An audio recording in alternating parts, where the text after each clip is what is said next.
الحمد لله نحمده ونستعينه ونستغفره ونعوذ بالله من شرور أنفسنا ومن سيئات أعمالنا من يهده الله فلا مضل له ومن يضلل فلا هادي له ونشهد أن لا إله إلا الله وحده لا شريك له ونشهد أن سيدنا وسندنا ونبينا ومولانا محمدا عبده ورسوله صلى الله تعالى عليه وعلى آله وأصحابه أجمعين أما بعد فأعوذ بالله من الشيطان الرجيم بسم الله الرحمن الرحيم لقد من الله على المؤمنين إذ بعث فيهم رسولا من أنفسهم يتلو عليهم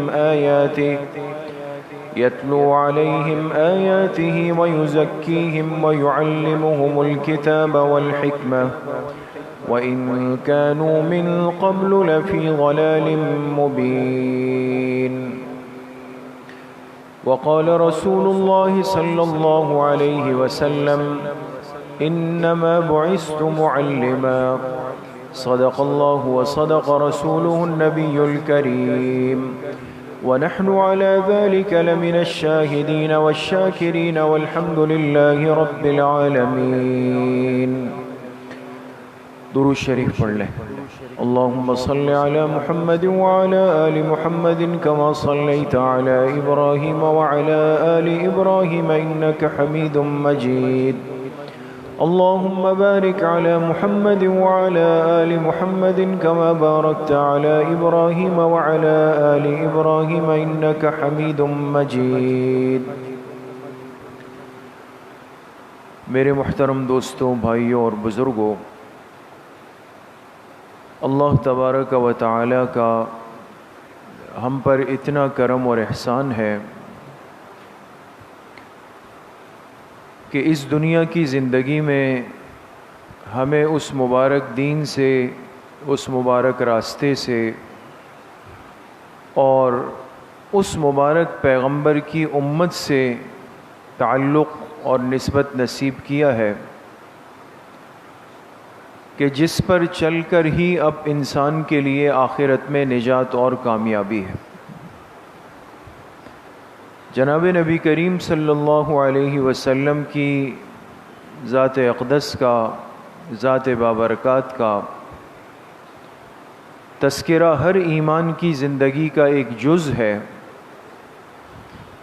اور ہر مومن کی ایمانی زندگی کا ایک تقاضا ہے. اس لیے کہ انسان جب آپ کا ذکر مبارک کرتا ہے تو آپ کے تذکرے سے انسان کی قیمت بڑھ جاتی ہے. بعض چیزیں ایسی ہوتی ہیں اور بعض تعلقات ایسے ہوتے ہیں، بعض نسبتیں ایسی ہوتی ہیں کہ جو انسان کی قیمت کو بڑھا دیتی ہے، کم قیمت چیز کو قیمتی بنا دیتی ہے. تو ایک ایسا انسان جس کی زبان سے دن میں معلوم نہیں کتنی مرتبہ اول فول نکلتا ہے، غلط سلط بولتا ہے، کتنے گناہ ہوتے ہیں، اور پھر بھی اس زبان کو اللہ پاک یہ سعادت دے دے، یہ توفیق دے دے کہ اس زبان سے آقائے دو جہاں، محبوب کائنات جناب رسول اللہ صلی اللہ علیہ وسلم کا ذکر مبارک ہو جائے. اس لیے ایک اللہ والے نے کہا، ہزار بار بشویم دوہنز و مشک و گلاب، ہنوز نام تو گفتن کمال بے ادبیست. فرماتے میں ہزار مرتبہ اپنے منہ کو مشک اور گلاب سے دھو لوں، ان خوشبوؤں سے اپنے منہ کو، اپنی زبان کو ہزار مرتبہ معطر کر لوں، ہنوز نام تو گفتن کمال بے ادبیست، اب بھی اس زبان پر اس پاک ہستی کا نام لیتے ہوئے ڈر لگتا ہے کہیں بے ادبی نہ ہو جائے۔ تو آپ کا ذکر مبارک ہماری زندگی کی بہت بڑی سعادت ہے۔ پھر خاص طور پہ جیسے عرض کیا اس ماہ ربیع الاول کو پھر ایک نسبت ہے، ایک تعلق ہے، ایک ربط ہے۔ ہر جگہ ہر مقام پر آپ علیہ الصلاۃ والسلام کے مبارک تذکرے ہوں، تذکرے عام ہو، اور یہ تذکرے صرف برائے تذکرے نہیں ہو بلکہ برائے عمل ہو، کہ آپ علیہ الصلاۃ والسلام کے مبارک طریقے ہماری زندگی کا حصہ بن کے آج نظر آ جائے، پتہ چلے کہ واقعی یہ اس کردار کے لوگ آ رہے ہیں کہ جن کی زندگیوں میں اپنے پیغمبر کی حیات طیبہ نمایاں ہے۔ اس لیے میرے محترم دوستوں، بھائیوں اور بزرگوں، جب بھی آپ علیہ الصلاۃ والسلام کا ذکر خیر آتا ہے یا آئے گا تو اس کو ہمیشہ ہمارے علماء نے، بزرگوں نے، اکابر نے، اہل علم نے، سب نے آپ کے ذکر مبارک کو تعبیر کیا کس سے؟ سیرت طیبہ سے، سیرت سے۔ کیوں؟ اس لیے کہ یہ ایک لفظ اتنا جامع اور مکمل لفظ ہے کہ جس کے اندر آپ علیہ الصلاۃ والسلام کی پوری حیات طیبہ شامل ہو جاتی۔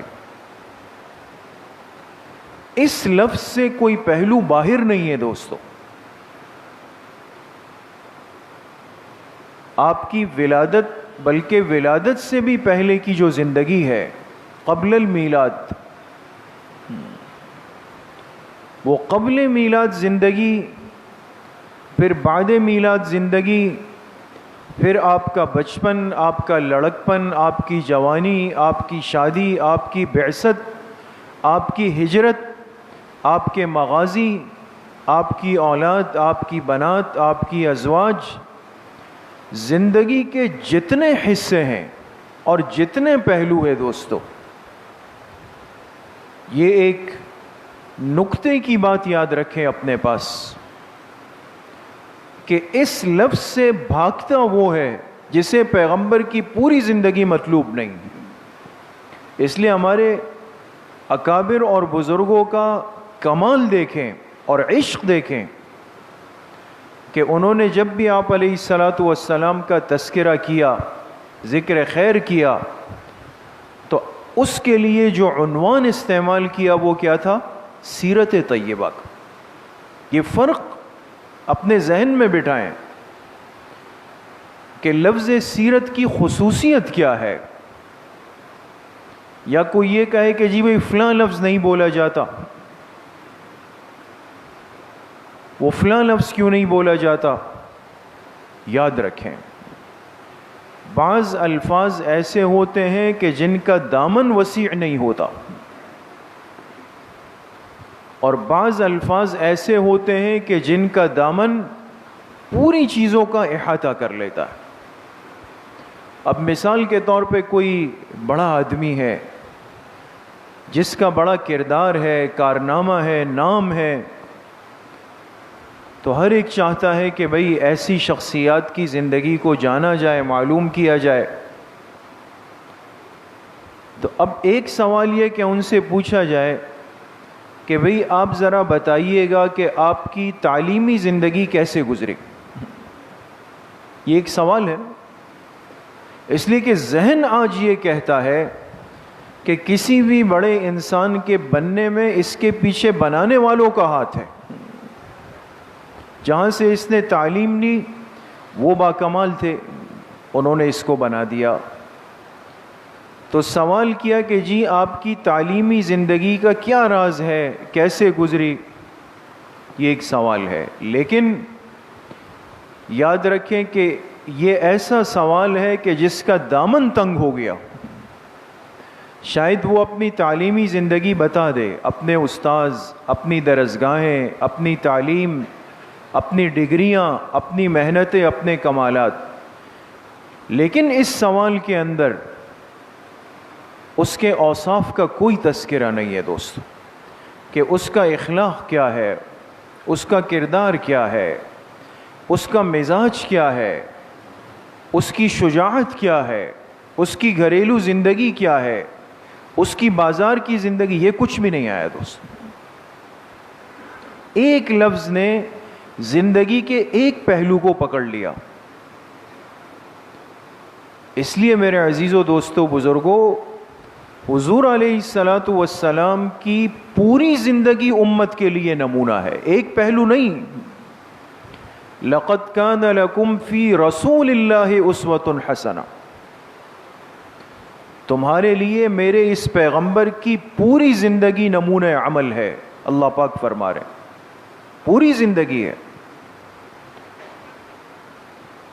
تو اب ایک انسان قیامت تک جو آئے گا اس پر زندگی کے سارے مراحل نے گزرنا ہے، اس کا بچپن بھی ہے، اس کا لڑکپن بھی ہے، اس کی جوانی بھی ہے، اس کی تعلیم بھی ہے، اس کا کردار بھی ہے، اس کے اخلاق بھی ہے، اس کے نکاح بھی ہے، اس کی اولاد بھی ہے، اس کا دین اور دنیا کی زندگی سے واسطہ بھی ہے، ماں باپ کے حقوق بھی ہے، بیوی بچوں کے حقوق بھی ہے، فرائض بھی ہے، واجبات بھی ہے، سنن بھی ہے، موت اور آخرت کی تیاری بھی ہے۔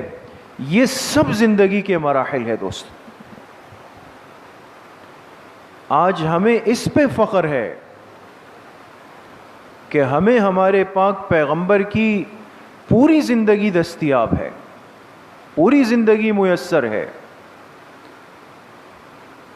لہذا ایک بچہ اگر آج پیدا ہو تو آپ نے سمجھدار، سنجیدہ، باشعور والدین کو دیکھا ہوگا کہ بچے کی ولادت کے بعد سب سے پہلے فکر کیا کرتے ہیں کہ بھئی اب اس کے کان میں اذان کون دے، اقامت کون دے، اس کی تحنیک کون کرے، اور اس کا نام کیا رکھا جائے، اس کا عقیقہ کب کیا جائے۔ دیکھیں، ایک پیدا ہونے والے بچے کی زندگی کے ابتدائی دنوں کے مراحل، یہاں سے اللہ کے پاک پیغمبر کی سنتوں کا آغاز ہو جاتا ہے۔ وہ تو اس دن سے ہو گیا۔ یہ نہیں ہے کہ بچہ 12-15 سال میں جا کے بالغ ہوگا اور پھر اس کو ہم کہیں گے کہ جی آپ نے کیا کرنا ہے، نماز پڑھنی ہے، ماں باپ کے ساتھ کیسے چلنا ہے۔ نہیں نہیں نہیں،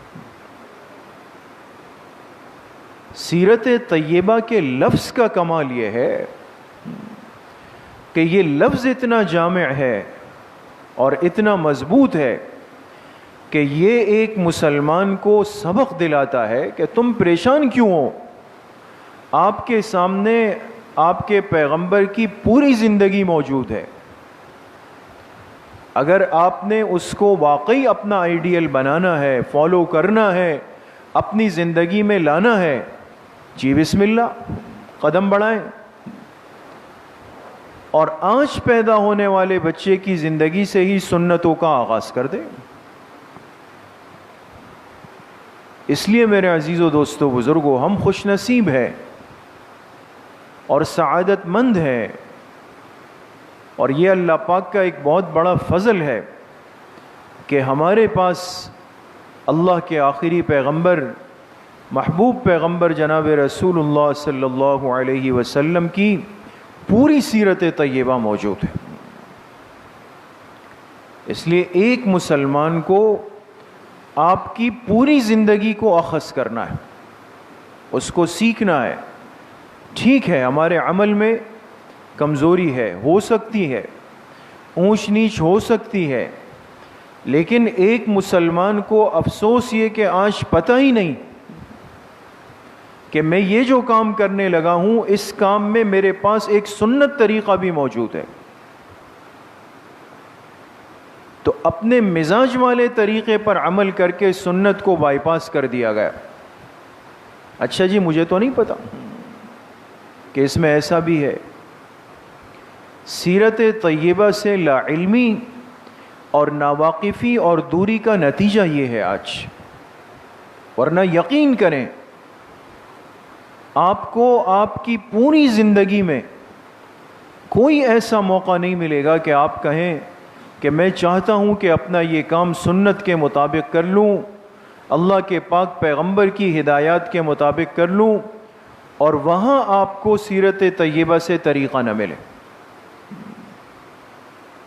آپ نے مارکیٹ میں، بازار میں دکان کھولنی ہے، ایک دنیاوی کام کا آغاز کرنا ہے، اس کا بھی سنت طریقہ آپ کو ملے گا.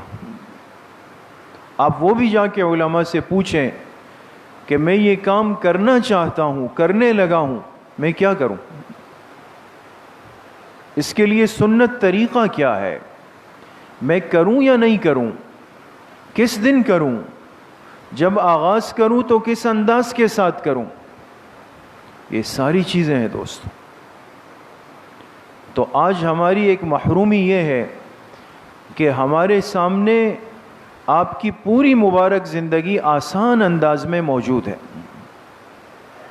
ہم اس کو سیکھ سکتے ہیں، ہم اس کو لے سکتے ہیں، اور ہم اس پر عمل کر سکتے ہیں، اور پھر عمل کرنے کے بعد پوری دنیا کے لیے ایک مثال بن سکتے ہیں دوستو. یہ یاد رکھیں، اس لیے کہ آپ علیہ الصلاۃ والسلام کی خصوصیت یہ ہے کہ آپ کی زندگی اتنی جامع ہے کہ ہر پہلو کا احاطہ کیا ہوا ہے، ہر پہلو موجود ہے. آج آپ دیکھیں ایک انسان کتنا نیک ہو، باصلاحیت ہو، صاحب اعمال ہو، محنت کرنے والا ہو، درد دل رکھنے والا ہو، دین کا جذبہ رکھنے والا ہو، سب کچھ ہوگا. لیکن آپ نے ایک چیز پہ غور کیا ہوگا، ہم سب دیکھتے ہیں کہ اس آدمی کی بات کو، اس کی محنت کو، اس کی سوچ کو جتنے قریبی ہوں گے وہ اس سے اتنا کٹ جائیں گے، قبول نہیں کریں گے. باہر سے آنے والا، دور سے آنے والا، فاصلے پہ ہونے والا وہ لے لے گا اس کو. قریب والا اتنی آسانی سے نہیں مانتا. بہت غور کیجئے گا دوست، قریب والا نہیں مانتا، اس لیے کہ قریب والے نے آپ کو قریب سے دیکھا ہے. اس لیے بڑے بڑے لوگ ہوتے ہیں، بڑے بڑے مقامات پر ہوتے ہیں، دنیا ان کے پاس آتی ہے، لیکن اپنے گھر والے ان سے وہ تعلق نہیں رکھتے، اپنا خاندان ان سے وہ تعلق نہیں رکھتا، اپنے رشتہ دار ان سے وہ تعلق نہیں رکھتے. کیوں؟ اس لیے کہ تو ان کو تو گھر کی اندر کی زندگی کا پتہ ہے. اس لیے شوہر کی زندگی باہر کے لیے چاہے کتنی بھی کارآمد ہو، بیوی اتنی جلدی مطمئن نہیں ہوتی. اس لیے کہ بیوی کے لیے شوہر نفس شوہر ہے، چاہے وہ باہر شیخ کامل ہے، مرشد کامل ہے، عالم کامل ہے اور مرد کامل ہے، کچھ بھی ہے، گھر جائے گا تو وہ کہے گی تم میرے شوہر ہو. لیکن اس کائنات میں ایک ہستی گزری ہے، اس پہلو کو دیکھیں دوستوں، کبھی ہم غور نہیں کرتے. ایک ہستی اس کائنات میں ایسے گزری ہے کہ جس کی 40 سالہ زندگی کو اپنوں نے، غیروں نے، رشتہ داروں نے، سب نے اتنا مانا کہ بیک زبان، بیک الفاظ کہا کہ آپ صادق و امین ہیں، آپ صادق و امین ہیں. لیکن وہی ہستی 40 سال کے بعد نبوت ملتی ہے اور وہ اپنی قوم کو دعوت دیتی ہے، قولوا لا الہ الا اللہ تفلحون. بھائی دیکھو، لا الہ الا اللہ کہہ دو، کامیاب ہو جاؤ گے،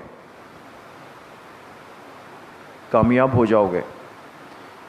تو آپ کو پتہ ہے نا کہ سب سے پہلے آپ کی اس دعوت پر ایمان لانے والی کون ہے؟ حضرت خدیجہ رضی اللہ، جو آپ کی زوجہ مطہرہ ہے. کمال تو یہ ہے، باہر تو سب مانتے ہیں نا، اس لیے کہ اندر کی زندگی کا پتہ نہیں، اللہ پاک پردے ڈالتے ہیں. لیکن بیوی جس کے سامنے سب کچھ کھلا ہے، ظاہر ہے، علم ہے، اس کو خلوت و جلوت کا پتہ ہے، مزاج و انداز کا پتہ ہے، کردار و گفتار کا پتہ ہے، ہر چیز اس کے سامنے واضح ہے.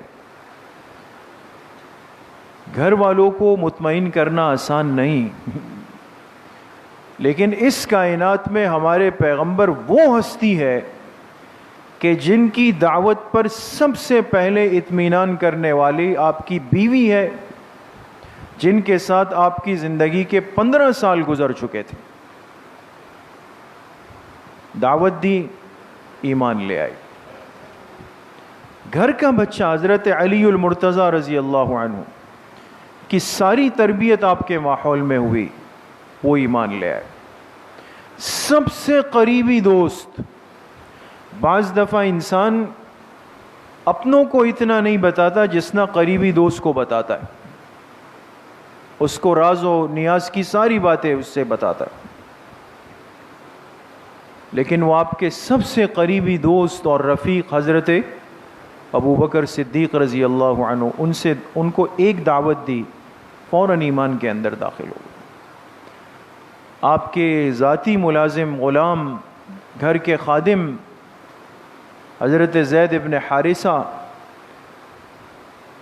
سب سے پہلے ایمان لائے. یہ 4 وہ رشتے ہیں، آپ غور اگر کریں، یہ 4 وہ رشتے ہیں کہ جن کے سامنے انسان کی ساری زندگی کھلی ہوتی، واضح ہوتی. لیکن اللہ پاک نے قیامت تک کے انسان کو یہ بات سمجھا دی کہ دیکھو وہ ہستی جس کی دعوت کو سب سے قریب والوں نے سب سے پہلے قبول کر لیا، بیوی تیار ہے، بھتیجا تیار ہے، غلام تیار ہے، دوست یار تیار ہے، اس کا مطلب یہ ہے کہ واقعی یہ ہستی عام نہیں، یہ کردار کے اعلیٰ مرتبے پر فائز کردار تھا. یہ مان گئے، یہ ایمان لے آئے. اور پھر جب رشتہ داروں کو، اہل مکہ کو، تعلق والوں کو دعوت دی، انہوں نے انکار کر دیا، ناقدری کی، قبول نہیں کیا. قریب کی نعمت کی قدر دیر میں آتی ہے. 13 سالہ مکی زندگی میں بہت سارے آپ کا مذاق اڑاتے، آپ کو تکلیفیں دیتے، اذیتیں دیتے، حالت کفر میں اس دنیا سے چلے گئے. ان میں سے کتنے آپ کے خونی رشتے سے جڑے ہوئے تھے، محروم ہو کے چلے گئے. لیکن اللہ کی شان دیکھیں کہ اسی زندگی میں کتنے لوگ آئے، الگ الگ بر اعظموں سے آئے. بہت سو کی نہ زبان یہ والی تھی، نہ رنگ یہ والا تھا، نہ نسب یہ والا تھا، کچھ بھی نہیں تھا، لیکن اللہ کے منتخب کردہ تھے. آئے، کلمہ پڑھ کے اسلام کے اندر داخل ہو گئے، ہمیشہ ہمیشہ کی کامیابی لے کے دنیا سے چلے گئے. اس لیے میرے عزیزو، دوستو، بزرگو، آپ کی پوری مبارک زندگی ہمارے لیے نمونہ ہے، پوری زندگی. تو آج سخت ضرورت ہے اس بات کی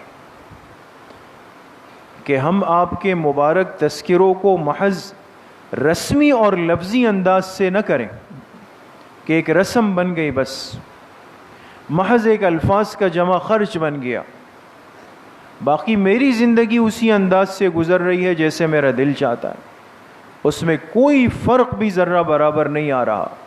یہ سب سے بڑا دھوکہ دینا ہے اپنے آپ کو کہ میں نے ظاہری طور پر اور الفاظ کی زبان میں اپنے آپ کو پیغمبر کا عاشق کہہ دیا، بس میں ہمیشہ ہمیشہ کے لیے کامیاب اور جنتی بن گئے. ایسا نہیں ہے دوست.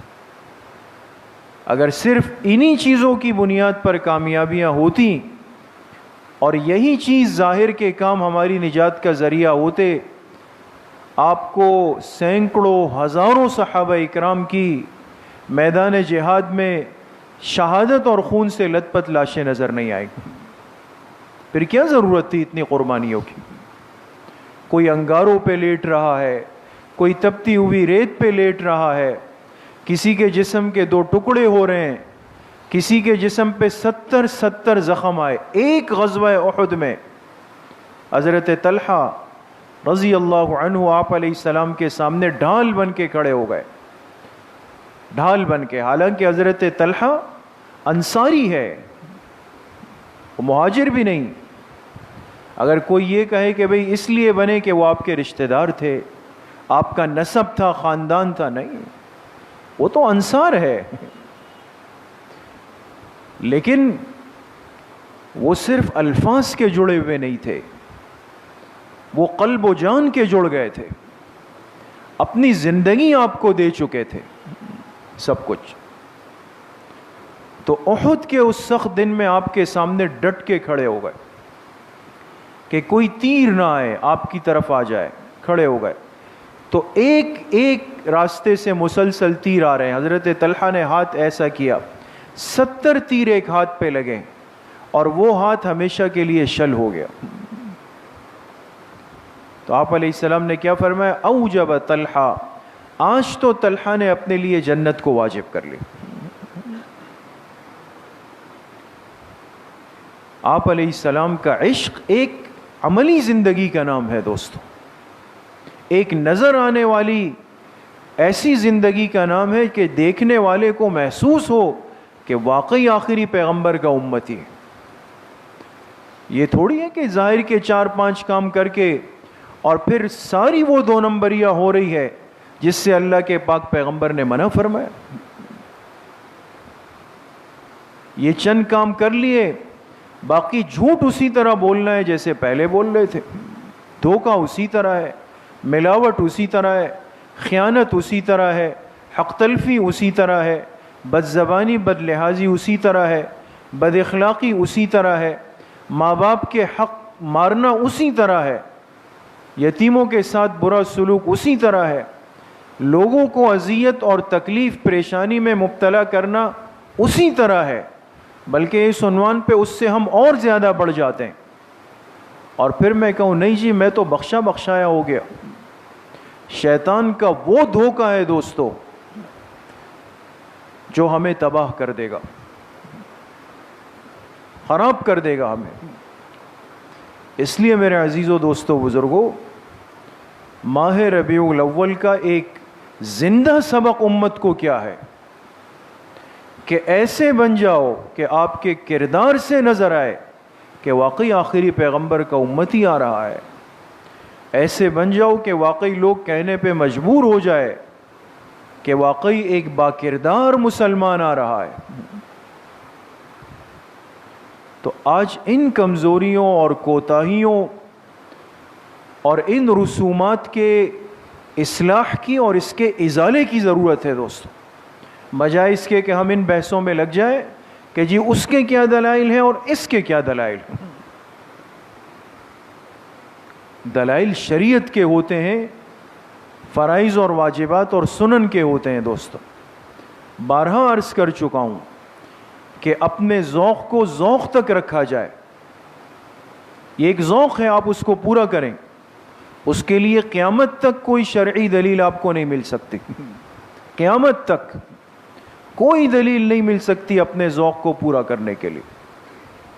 آپ کر لیں، کوئی مسئلہ نہیں، صحیح نیت کے ساتھ کر لیں، اللہ سے اچھی امید رکھ کے کر لیں، لیکن اگر آپ اس کو بنانے کے لیے پھر دائیں بائیں ہوں گے، بہت سارے جھوٹ آپ کو بنانے پڑیں گے، کبھی ایک حدیث کو توڑیں گے، کبھی ایک آیت کا مفہوم توڑیں گے۔ تو کم از کم میرے عزیزو دوستو بزرگوں، آپ سب سمجھدار اور صاحب علم لوگ ہیں، اتنا فہم اللہ پاک نے ہمیں دیا ہے کہ صحیح اور غلط میں ہم تمیز کر سکیں۔ اس لیے جب دنیا کا معاملہ آتا ہے تو غلط چیز خریدتے نہیں، غلط چیز پہ پیسے لگاتے نہیں، غلط فیصلہ کرتے نہیں، سمجھ کو استعمال کرتے۔ آج بھی ضرورت ہے اپنی اسی سمجھ کو استعمال کے اندر لے آئیں۔ اللہ کے پاک پیغمبر کی پوری زندگی کو سامنے رکھیں اور اس زندگی سے حاصل ہونے والا سبق خود نکالیں، تو کیا اس کا سبق یہ چیزیں ہیں جو آج ہمیں معاشرے میں سکھائی گئی، یا اس کا سبق وہ زندگی ہے جو صحابہ اکرام امت کو دکھا کے گئے؟ یہ فیصلہ کریں۔ تو میرے عزیز و دوستو بزرگوں، ہر ایک کی آج انفرادی، اجتماعی، اخلاقی ذمہ داری ہے کہ اللہ کے پاک پیغمبر کی زندگی کو ہم سیکھیں، اس کو معلوم کریں، اور پھر اپنی زندگی کے ہر مرحلے میں آپ کی سنتوں کو اپنی زندگی پر نافذ کریں، اس پر عمل کریں، اور اسی میں اپنے لیے حقیقی نجات اور کامیابی سمجھیں۔ اللہ کریم مجھے بھی آپ سب کو صحیح عمل کی توفیق نصیب فرمائے۔ الحمدللہ رب العالمین والصلاة والسلام علی سید الانبیاء والمرسلین سیدنا و مولانا محمد وآلہ واصحابہ اجمعین۔ یا اللہ یا ارحم الراحمین، ہمارے صغیرہ کبیرہ ظاہراً باطناً ہر طرح کے گناہوں کو معاف فرما دے۔ یا اللہ پوری امت کے گناہوں کو معاف فرما دے، حضور علیہ الصلاۃ والسلام کی صحیح اور سچی محبت نصیب فرما دے، پوری زندگی یا اللہ اتباع سنت میں گزارنے کی توفیق نصیب فرما دے۔ یا اللہ قیامت کے دن حضور علیہ الصلاۃ والسلام کی شفاعت و معیت نصیب فرما دے۔